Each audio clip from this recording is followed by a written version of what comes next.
Hi, I'm Jennifer, an amateur athlete with an ileostomy, and this is episode 3 of my Surgery to 5k series following the NHS Couch to 5k app. If you haven't seen episodes 1 and 2, you might want to go back and watch them first to follow my journey so far. So if you saw episode 2 of my Surgery to 5k series, I basically ended week 4 with a decision to make about what to do this week. It's now Sunday the 5th of April and I'm 17 weeks and 2 days post-op. And today is meant to be day 1 of week 5 of Surgery to 5k. But basically I've spent the last few days deliberating over whether to progress with week 5 as planned or to repeat week 4.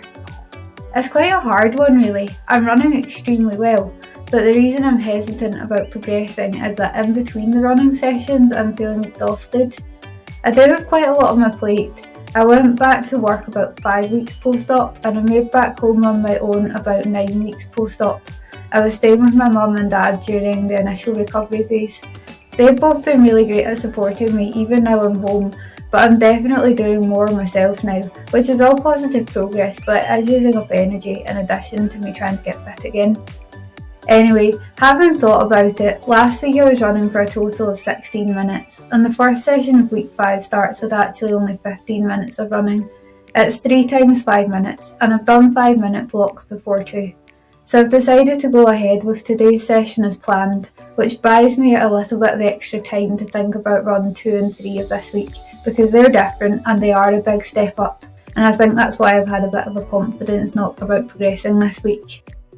Hi, it's me again, Steve Cram, and welcome to week 5 of Couch to 5k.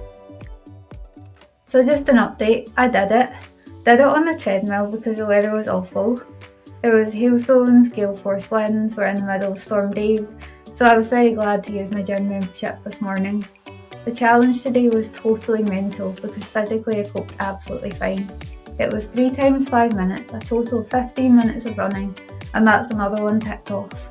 So I'll see how I feel the next couple of days. I might repeat this session a couple of times and then step up next week, or I might just move on as planned, we'll see.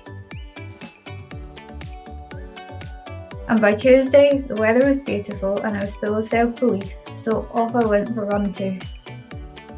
Today we're going to do 8 minutes of running, 5 minutes of walking, and another 8 minutes of running. So we've got fewer recovery breaks, but I know that you can do this. At 60 seconds gone, in week 1 I'll be stopping now, but I've got 7 whole minutes to go. Bring it on. 4 minutes down, 4 to go. You just ran for 8 minutes, that's fantastic! So I'm just getting ready for my next 8-minute run. The first 8 minutes ended at the top of a massive hill. It doesn't matter, I managed it. I'm feeling confident for this one to come. So I'm now on my cool down walk, which means I've done it. Guess who just ran for 2 times 8 minutes? Me. I'm so unbelievably proud of myself. That was a huge step up. Thinking back to 4.5 weeks ago, I could only run 4 blocks of 60 seconds, so the progress I've made is remarkable. Also, in the first few weeks my abdomen wasn't exactly sore, but it also wasn't completely comfortable either. It's a hard feeling to describe, but it just felt odd. Anyway, that feeling over the last few runs has now completely gone, so I must be getting stronger and things must be going in the right direction, which is brilliant. Really happy.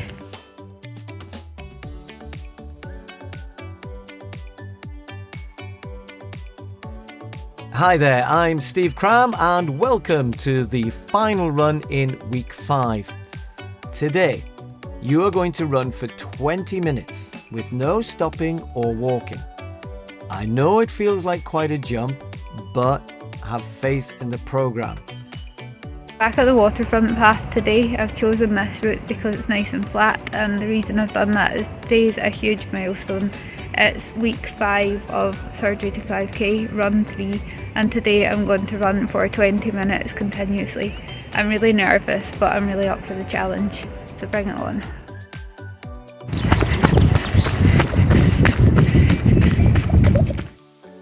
That's 10 minutes down, 10 minutes to go. Feeling pretty good so far, and this is already my longest continuous run, because so far I've only done 8 minutes non-stop. That's 15 minutes gone, 5 to go. I'm feeling quite tired, but I know I can do this. Home stretch. You can imagine yourself finishing now. You're nearly there. You are so close to completing your run. Come on, keep going. On my cool down walk now, I've just gone and done it. Ran for 20 minutes non-stop. So for someone who started week 5 tentatively without much confidence, it turned out to be a really great week. I coped really well with all 3 runs, and in between sessions, yes, I was still really tired, but actually it was no worse than the previous 4 weeks. I think that the fatigue is something I'll just need to keep an eye on going forward. I have been through a lot and I need to remember that, but it's also about learning to trust my body again, and the Couch to 5k plan has been ideal for building my fitness back up gradually. Even when there has been a big step up like this week and I'm feeling a bit uncertain about it, I've actually found I've been really well set up by following the plan, and I've managed absolutely fine with every session. I'd highly recommend Couch to 5k. Anyway, that's week 5 complete, and I'm away to rest up for week 6. Thanks for watching.